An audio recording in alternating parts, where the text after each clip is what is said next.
Donc aujourd'hui, nous allons continuer, nous allons essayer de voir les méthodes. Parce que les méthodes dans la programmation orientée objet avec Java, c'est un concept très important. Et c'est l'un des principaux concepts au sein de la programmation orientée objet parce que par le biais des méthodes, on assure la communication entre objets. Parce que finalement, une application fondée sur la base des objets, pendant son exécution, on a une communication entre les objets. Donc la communication entre les objets, elle assure la réalisation des services. Si j'ai un besoin, il faut décider quels sont les objets qui vont entrer en communication et aussi comment ils vont assurer cette communication pour répondre à un besoin. Alors aujourd'hui, les méthodes normalement se vendent pour ça. On va voir le concept de méthode, la surcharge de méthode, surcharge de constructeur. Parce que le constructeur, ce n'est qu'une méthode particulière. Qu'est-ce que ça veut dire l'objet courant? Et peut-être nous allons voir les diagrammes de classe UML, d'accord, juste la partie comment faire l'implémentation d'un diagramme de classe. Aussi, peut-être nous allons arriver à voir la dépendance entre les objets, soit un objet dépend d'un autre objet, ou bien un objet peut dépendre de exactement un objet. Donc, nous allons voir comment assurer ces relations. Et par la suite, peut-être, on peut voir aussi la visibilité. Donc, le plan de cours, normalement, c'est ça, c'est presque fixé, d'accord? Nous allons essayer de voir tous ces concepts-là dans cet ordre. Et à chaque fois, bien sûr, on va faire des exercices. Donc, on a dit qu'on va voir les éléments suivants. Et bien sûr, pour les voir, on a dit déjà à la dernière séance qu'on sait comment. On sait comment créer une classe avec des attributs. Et jusqu'à maintenant, je ne traite pas la visibilité des attributs ni des méthodes. Je laisse la visibilité par défaut. Alors ici, cette classe-là, par exemple, A, elle contient deux attributs et deux autres méthodes. D'accord? Donc, ces deux autres méthodes, normalement, une méthode, elle renvoie aucune valeur, elle reçoit aucun paramètre, elle fait un traitement. D'accord, on va voir ça. La même chose, elle a une deuxième méthode qui retourne une valeur, elle fait un calcul, elle retourne un résultat. On peut avoir autre méthode qui peuvent à la fois retourner un résultat et recevoir des paramètres. Mais normalement, la définition des méthodes se fait selon les besoins. D'accord? Donc, un exemple de traitement que nous allons faire, c'est mettre en place une classe point. Dans le code est le suivant. Elle a seulement deux attributs, x, y. Donc ça, on le sait déjà. Donc, par le biais de cette classe point, je peux créer des objets. Donc, c'est pour ce faire, on peut créer une autre classe programme et faire des instances des points. C'est-à-dire créer des objets. Alors, le travail demandé pour maîtriser ces choses-là, donc, on va compléter le code de la classe point de manière à écrire une méthode pour initialiser x et y d'un point. La signature de cette méthode est la suivante. Aussi écrire un code d'une méthode qui s'appelle afficher pour afficher le détail d'un point ou bien pour afficher l'état d'un point.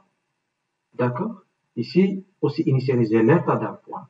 Ensuite, nous allons voir la surcharge. C'est quoi surcharger? Parce que ce concept-là n'existe pas en C. Donc, c'est un concept qui est nouveau. Donc, comment surcharger une méthode? Et quand est-ce je peux dire qu'une méthode est surchargée? Aussi, on va voir le concept de l'objet courant qui est lisse. Savoir comment accéder à l'état d'un objet, soit pour modifier ou bien pour tout simplement afficher. Ensuite, surcharger le constructeur. Et bien sûr, nous allons mettre en place une méthode main. D'accord? Donc, c'est pour ce faire, je vais déjà commencer par créer le code source équivalent à ces besoins-là. Donc, voilà. Donc, je vais essayer dorénavant d'organiser notre cours de cette manière-là. Maintenant, nous sommes dans la partie 6. D'accord? Alors, comme je vais créer un package. simplement package, que je vais l'appeler comme point partie 6. Donc cette partie-là, elle contient déjà une classe qui va constituer le type personnalisé que je vais utiliser dans la suite. Donc cette classe-là, elle s'appelle point. Donc j'ai déjà, en fait, soit je vais le créer ici, d'accord, parce que j'ai créé une classe dans un fichier à part, d'accord, cette classe-là. Sinon, je peux la créer dans une classe, je peux l'appeler programme, d'accord, programme 1. Et bien sûr, là, ça ne va pas marcher. Pourquoi? Parce que le nom de la classe, elle est publique, d'accord, elle est publique, et le nom différent du fichier. Donc, il faut renommer le fichier ici. De cette manière-là, je peux mettre ceci. Et maintenant, programme, normalement, c'est elle qui va exécuter le scénario d'exécution. Donc, c'est une classe qui est exécutable. Et la classe point, c'est-à-dire exécutable, elle va avoir la méthode main. Et la classe point, je peux la définir ici. D'accord? Ça, c'est une première manière. Mais par la suite, nous allons normalement créer chaque classe type dans un fichier à part pour une meilleure organisation. Alors, ma classe contient deux attributs qui sont x, y. Bien sûr, on avait l'habitude de mettre ceci, donc on sait déjà qu'est-ce que ça veut dire ça. On sait déjà pourquoi ça ne marche pas cette instruction. Il faut faire F1 égale new. Et par la suite, on sait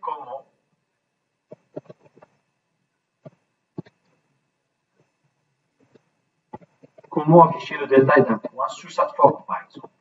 On peut faire ici P1.x, d'accord, plus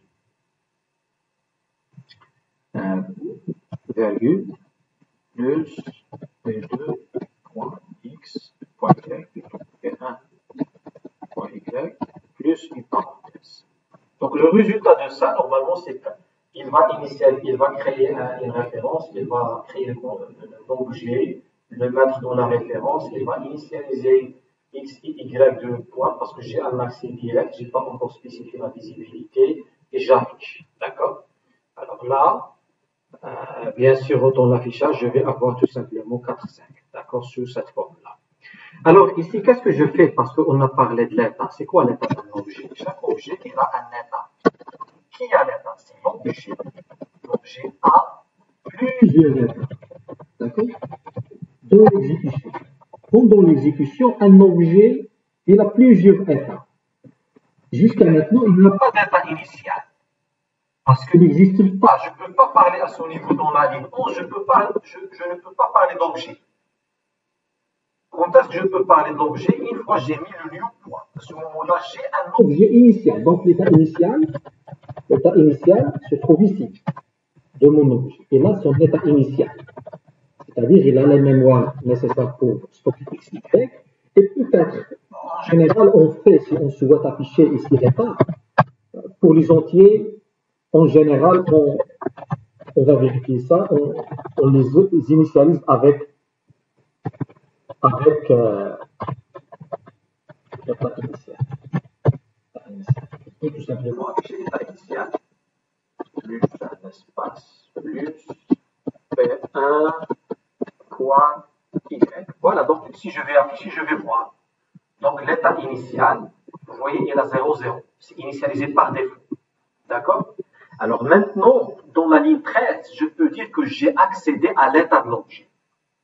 D'accord? De la même manière, je peux accéder à l'état ici, dans la ligne 15, j'ai accédé à l'état de l'objet. Mais la ligne 14, qu'est-ce qu'elle a fait? Elle a changé l'état de l'objet. Parce que l'objet, il peut changer d'état.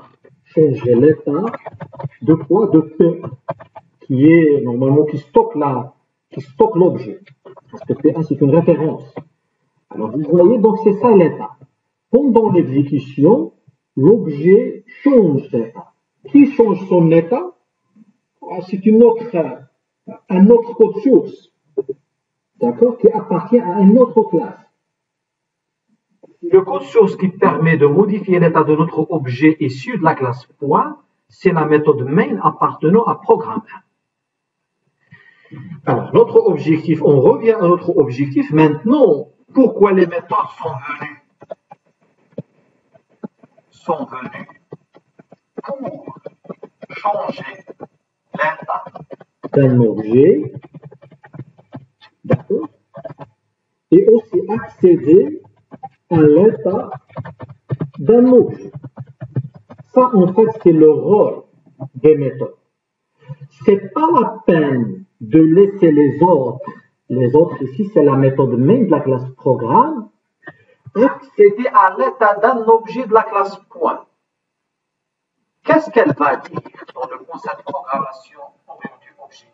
La classe point dit c'est moi, c'est-à-dire c'est la classe point, c'est moi qui prends la responsabilité de communiquer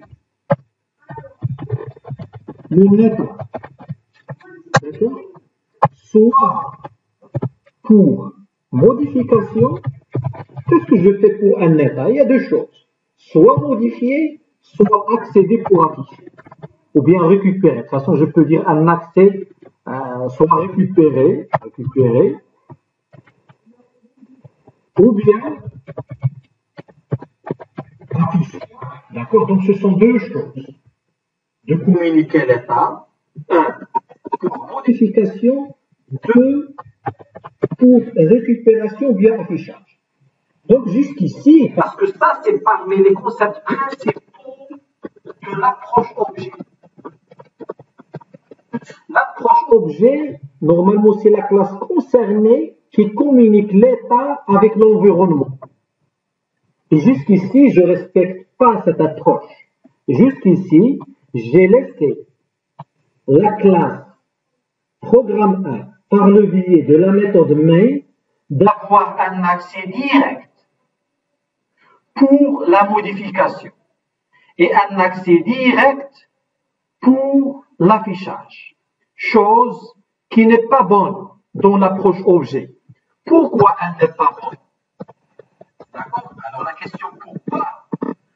Pour que la réponse soit complète de pourquoi, il faut déjà introduire le concept d'encapsulation. D'accord? On va voir. Encapsulation. Je vais, dans un premier temps, c'est-à-dire montrer partiellement l'intérêt de la mise en place des méthodes, et une fois parlé de l'encapsulation, à ce moment-là, nous allons compléter le rôle des méthodes dans l'approche objet. Donc, dorénavant, ce n'est plus l'affaire des autres codes sources. Il s'appelle des codes sources utilisateurs. Celui-là, c'est un utilisateur. C'est un code utilisateur. De quoi?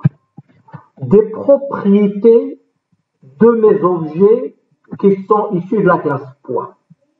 Donc, un code utilisateur ne doit pas avoir un accès direct. Qu'est-ce qu'il peut faire uniquement? Il peut communiquer avec la classe point. Donc, dorénavant, la classe programme 1 doit communiquer avec point par le biais des méthodes. D'accord? Ça, c'est une règle qu'on va adopter dorénavant. Alors, le constructeur, c'est une méthode particulière. Alors, jusqu'à maintenant, cette utilisation, elle rentre dans ce que nous sommes en train de dire. C'est-à-dire, j'utilise une méthode pour créer. Et cette méthode, elle est particulière, elle constitue le constructeur de ma classe. Point. Donc, déjà, pour créer, pour initialiser l'état, parce que c'est une affaire d'état. Pour initialiser l'état d'un objet, je passe par le biais du constructeur. Ça, c'est la première chose. Deuxièmement, maintenant, tu souhaites faire quoi? Modifier les informations. Tu souhaites modifier l'état de l'objet. Il faut passer par le biais de méthode. Tout à l'heure, on avait le droit de mettre P1.x égale à 2. D'accord? Mais maintenant, ça c'est un accès direct pour modifier l'état. C'est quoi l'état? L'attribut x égale à 2, ce n'est qu'un état de l'objet P1. Donc, dorénavant, je n'ai pas le droit d'écrire ça. Donc, tu souhaites écrire, bien, modifier l'état d'un objet, il faut passer par le biais de méthode. Cette méthode, la méthode qui assure cette communication,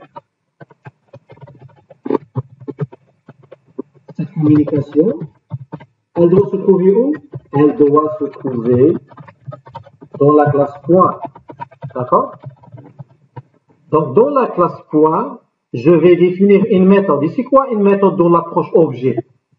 Dans l'approche objet, la méthode, ce n'est qu'une fonction ayant une signature. D'accord? Par exemple, void affiché.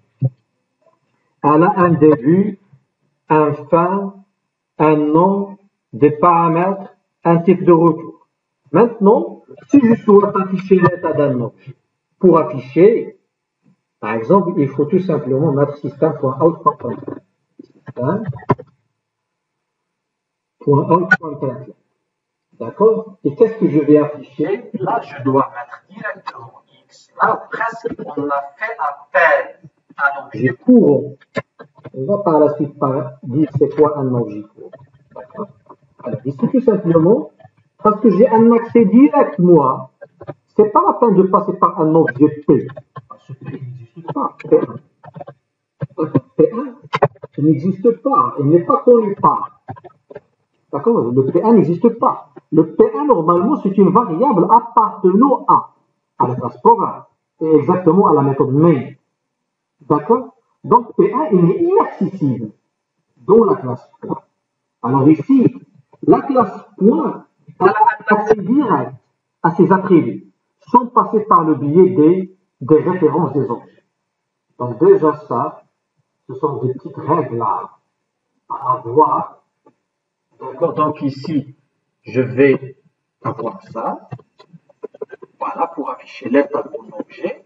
Et maintenant, pour afficher l'état initial, juste après sa création, je peux passer par le biais de afficher. Parce que maintenant, afficher, c'est un élément appartenant à la classe point. Donc, il est utilisable par le biais de n'importe quelle référence de la classe point. Et puis, c'est une référence, donc je peux utiliser la méthode afficher. Voilà, donc jusqu'à maintenant, qu'est-ce que j'ai fait? J'ai initialisé l'état par le biais constructeur. Et ensuite, j'ai affiché l'état qui a été initialisé par défaut 0,0. Pourquoi? Parce qu'il s'agit tout simplement des entités. Alors maintenant, on souhaite modifier. Qu'est-ce qu'il faut faire? Il faut mettre en place une fonction. D'accord? Parce que tout à l'heure, qu'est-ce qu'on a fait? Il y a une chose très importante à dire ici. P1.x égale à 5 par exemple. P1.y égale à 6 par exemple. D'accord? Alors, qu'est-ce que x, P1.x, c'est l'état de l'objet. Ça concerne normalement la classe point. Par contre, la valeur 5, elle concerne qui? Parce que c'est la méthode main qui souhaite, c'est elle. Parce que 5, c'est il appartient à main. C'est le main qui souhaite passer la valeur 5 à x. D'accord? Mais dans l'approche objet, c'est pas bien de passer une valeur directe. Il faut passer par le biais de méthode. Tu souhaites passer 5? Bien. Tu dois faire appeler à une méthode, d'accord, qu'on peut l'appeler page X, mise à jour de X. D'accord? Et tu lui passes le 5. Le 5, il est passé par qui? Par le main. Mais l'état réellement, elle sera modifiée par quoi? Par la méthode, par la classe point. Donc ici, je vais mettre cette méthode qui est void maj, d'accord, maj X. Et elle reçoit un entier qui s'appelle par exemple A, et je peux mettre X égale à A. D'accord. Maintenant, au lieu d'écrire cette écriture-là, on n'a plus le droit de la mettre. Sinon, on n'est pas dans l'approche objet, mais il faut tout simplement faire appel à une méthode qui assure cette communication. Et cette communication, c'est quoi? Modifier l'état. D'accord? Modifier l'état de l'objet. Et qu'est-ce que j'ai modifié exactement? J'ai modifié X. D'accord?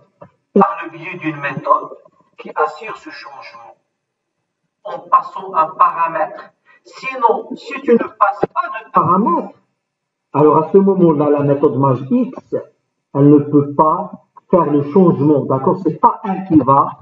Par exemple, on va le faire pour Y. D'accord? C'est un point maj, on peut dire Y, mais son paramètre.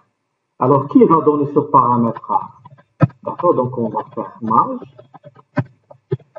On va faire tout simplement ici Y, mais son paramètre. Et qu'est-ce que je vais faire? X égale à quoi? Je peux mettre X égale à 3, mais jamais la méthode main peut passer une valeur à Y. Normalement, il est par défaut égal à 3. Par contre, normalement, ça dépend des besoins. Mais en général, pour la mise à jour des attributs depuis l'extérieur, on passe par le biais des paramètres des méthodes.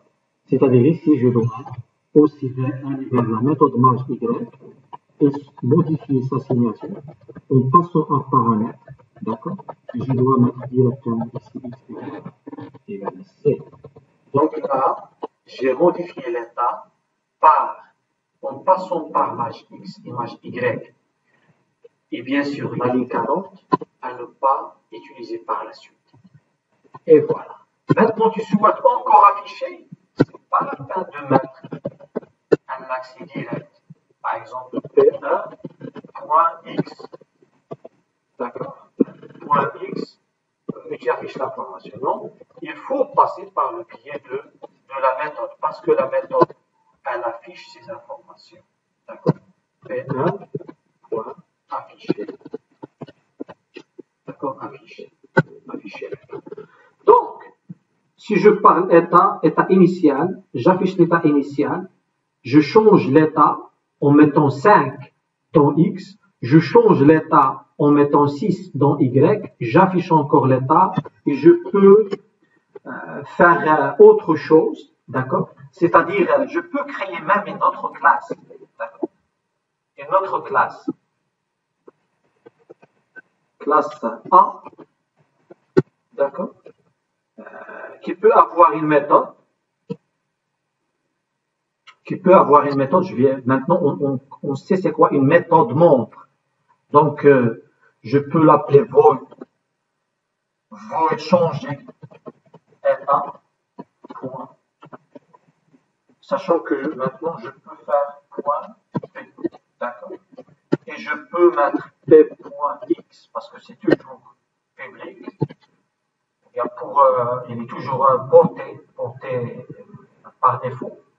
Donc, je peux mettre P.x égale à P.x plus 5, d'accord? Et P.y égale à P.y fois 5. Il s'agit d'un déplacement, en fait, d'un point. Alors ici, pour utiliser maintenant la classe, pour utiliser déjà la classe A et sa méthode, qu'est-ce que je dois faire? Je dois déjà, pour utiliser cette méthode-là, je dois créer une instance de A. D'accord? Je ne peux pas mettre A point changer. D'accord?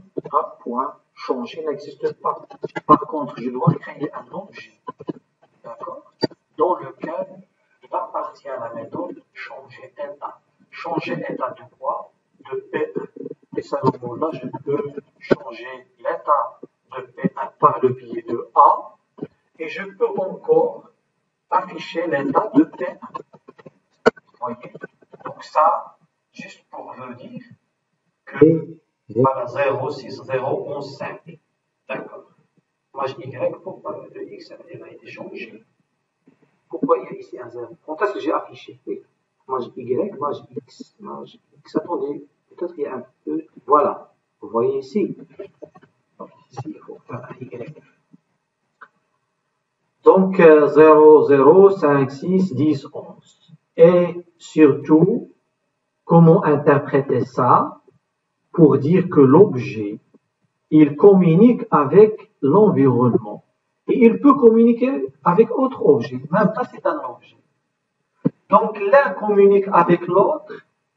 Chacun peut accéder à l'état de l'autre et chacun peut modifier l'état de l'autre. Donc, l'exécution d'un programme Java en général, c'est une communication par le biais des objets qui assure le changement des états des objets. Et là, l'état, normalement, ce n'est que des valeurs attribuées à la partie structure.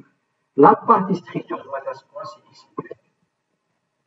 Alors, je reviens ici vers. Donc, on a écrit une méthode pour initialiser x, y. On ne l'a pas encore fait jusqu'à maintenant. On a fait maj x, maj y. D'accord? On a compris déjà c'est quoi la communication, c'est quoi l'état de l'objet, et ainsi de suite. Maintenant, on sait ces éléments-là. Je vais soigner mon code. Et je vais, bien sûr, il y a quelque chose, point P1. Point P1. Voilà donc point P1. D'accord? Ça, c'est pas demandé. Ça, c'est demandé. Les mages X, mages Y, c'est pas demandé. Sinon, on les laisse, c'est pas grave. Maintenant, void initialiser. D'accord? Initialiser qui reçoit deux paramètres. Maintenant, initialiser. Je vais mettre Y1, X. Pour l'initialiser, je vais tout simplement utiliser deux paramètres qui permettent d'initialiser mon objet. Alors, au lieu de l'âge, ou bien au lieu de. Je crée le point. Et je mets initialiser. Initialiser par 5, 10. D'accord? Et bien sûr, je vais afficher son état. Un premier état. Je vais mettre à jour.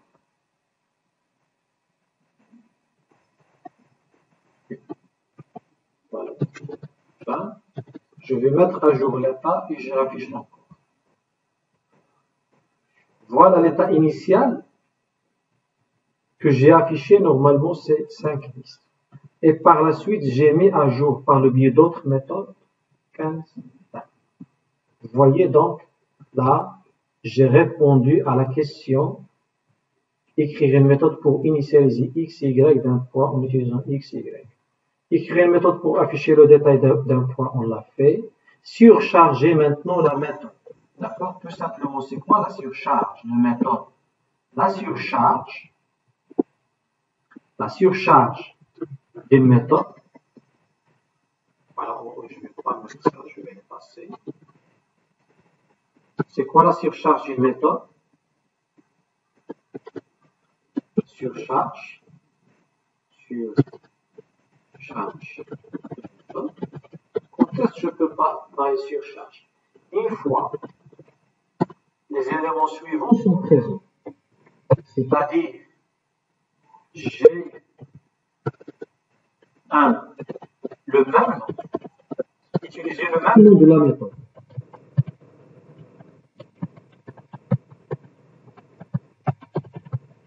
Plus qu'une fois. Plus qu'une fois. Alors à ce moment-là, je peux dire que ma méthode est surcharge. Maintenant, comment? D'accord? En changeant ces paramètres et en gardant le même type de retour. À ce moment-là, je parle de surcharge de méthode. D'accord? Donc, utilisez le même nom et gardez, oui.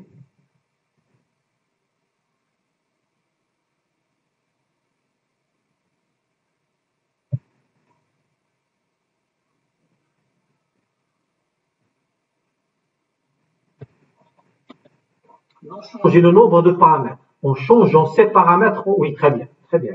En changeant le nombre de paramètres. D'accord? C'est bien maintenant? Très bien. Le type. Voilà, le type, ça va pas apporter grand chose, sinon parfois ça marche pas.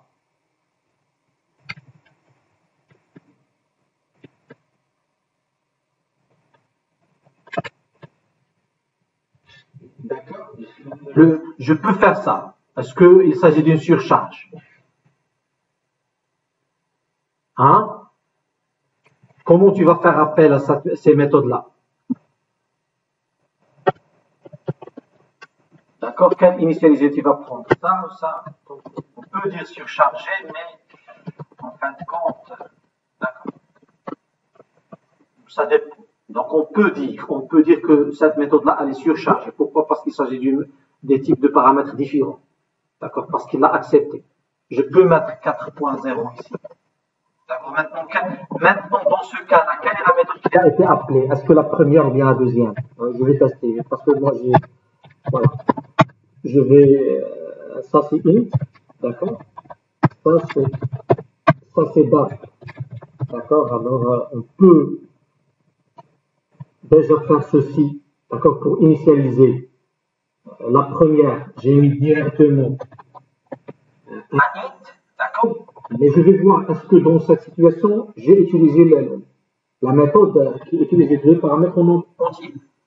Mais ici, est-ce que, en fait, on va voir l'exécution? Parce que certainement, la deuxième, c'est double et la première, c'est int.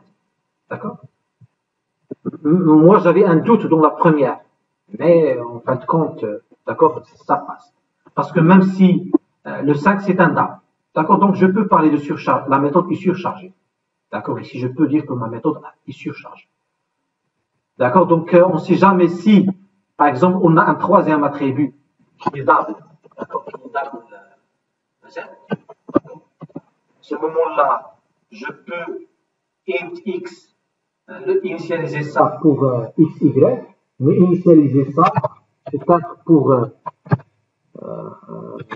ça. Afficher l'état d'un objet, je peux le changer.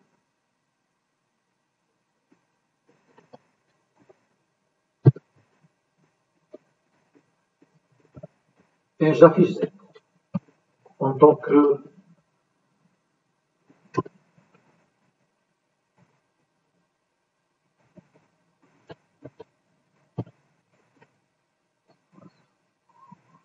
alors, plus, quoi.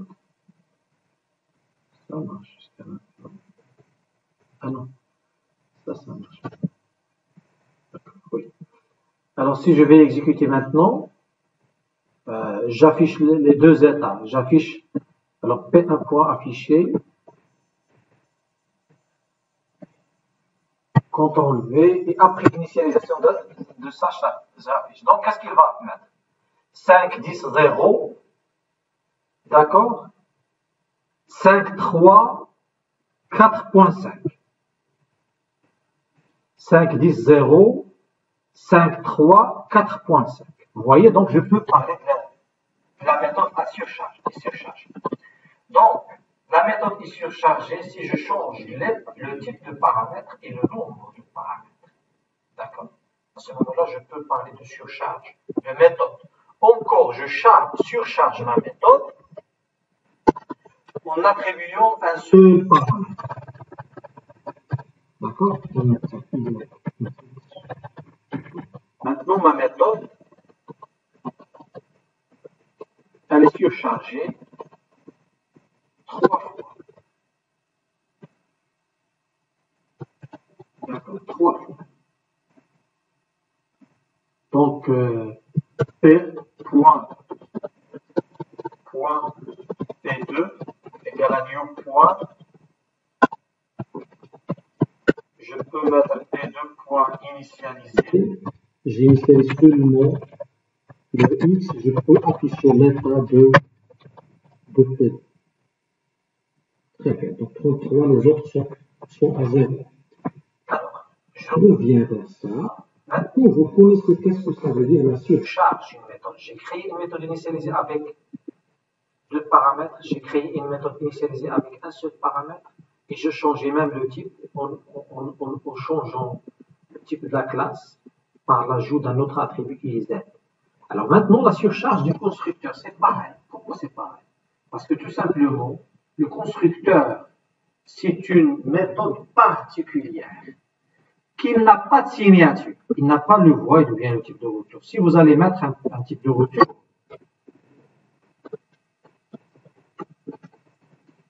parce que je peux déjà écrire ça.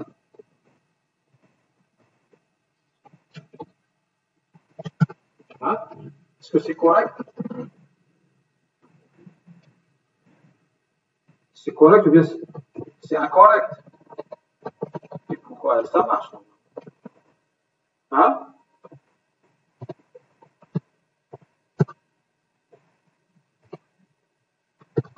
Oui, c'est correct. C'est Hamou qui a parlé, non? C'est Hamou. C'est ça? Oui, très bien. Alors, ça marche, c'est correct. Mais comment l'utiliser, Hamou? C'est parmi les questions pièges.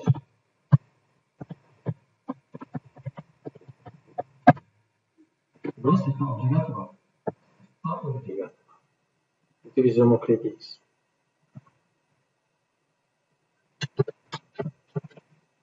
Oui, c'est par le biais de l'objet, par le biais de l'instance. Donc ici, j'ai créé un troisième point.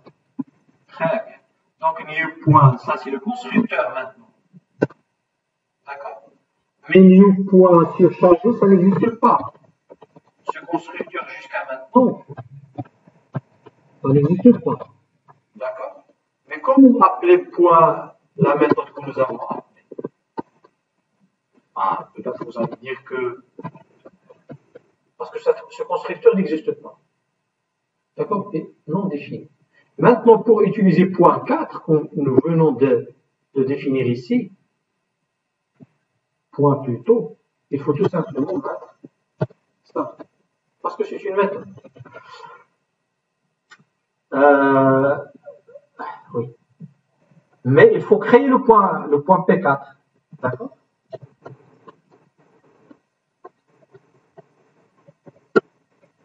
C'est comme ça qu'il faut utiliser. C'est une méthode. Ce qu'on a défini, c'est une méthode. D'accord? Donc ça passe si je vais afficher l'état de P4. Pour afficher sous état P4. Vous voyez, état P4, c'est 440 parce que je n'ai pas initialisé le Z. Alors maintenant, pour le constructeur, il faut faire attention. Il n'y a pas de void pour surcharger le constructeur. Parce que ici, le problème, c'était de faire ceci. C'est pour cela que déjà, une méthode, elle a le nom d'un constructeur. Il te dit juste faire attention. Mais tu peux le faire. Maintenant, je dois éliminer le void. Et maintenant, j'ai un constructeur qui est surchargé. Alors, j'ai plus la méthode. Ah, là, il y a autre erreur. D'accord. Alors déjà, je vais éliminer cet appel pour simplifier. Pour simplifier, je vais tout simplement pour voir pourquoi l'erreur. Je vais garder seulement l'erreur. Alors, c'est quoi l'erreur ici? Le constructeur point est non défini. Mais pourquoi on avait le droit d'utiliser tout à l'heure? Alors, je reviens. J'annule la définition de constructeur avec paramètre. Je reviens. Ah, ça marche. D'accord, pourquoi il n'y a pas d'erreur? Maintenant, je reviens. Je rends un constructeur surchargé. J'enregistre. Ça ne marche pas. Pourquoi? Tout simplement, il va te dire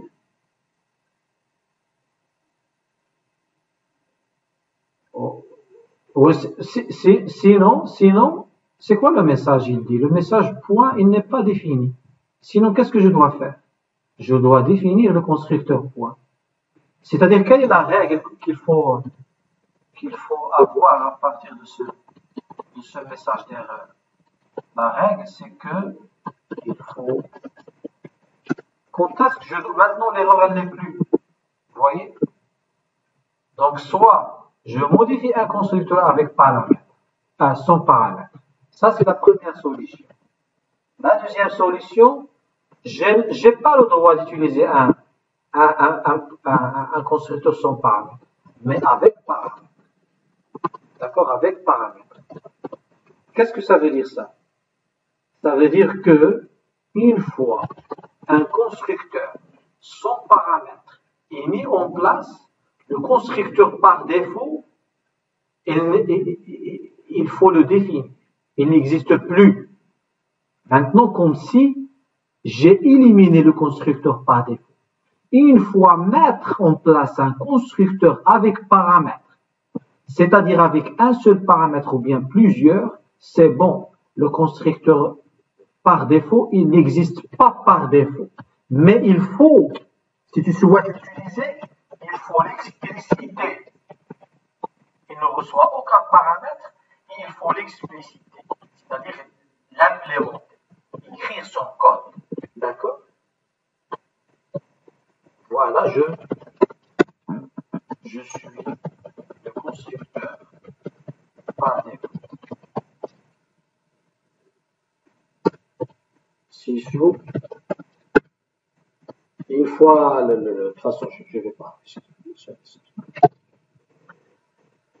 Alors, ça, c'est un constructeur. Je suis le constructeur surchargé. D'accord? Alors, si je vais faire ça, je suis le constructeur par défaut. Si je vais mettre 3, j'appelle le constructeur surchargé. Et bien sûr, maintenant, il s'agit de surcharge de constructeur. Combien de paramètres je peux mettre? Je peux mettre plusieurs. Je peux même mettre ça. Intel 1,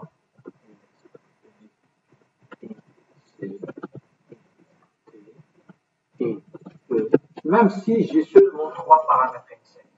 Je peux mettre ici x égale à A, y égale à P, z égale à C. Wow, tu peux pas, pour les autres, c'est pas la peine. Mais une fois l'appelé, il faut respecter le constructeur ayant 5 paramètres. Et si on va l'utiliser, voilà, il faut l'utiliser de cette manière. D'accord? Maintenant, il va prendre x, y, z, et les autres, il n'a pas utilisé. Peut-être, je ne sais pas, ça dépend. En fin de compte, en général, on fait ça.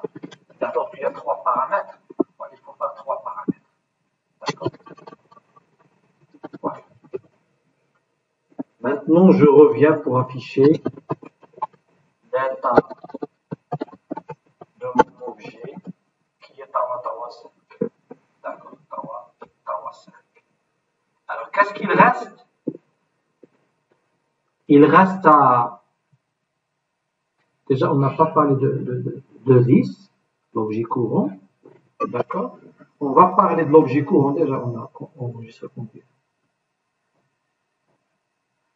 D'accord? Donc, on va parler de l'objet. De toute façon, dans la présentation suivante, on va parler de l'objet courant this. Et peut-être voir comment créer un diagramme de classe. C'est les deux choses qui restent. C'est celle-là. D'accord?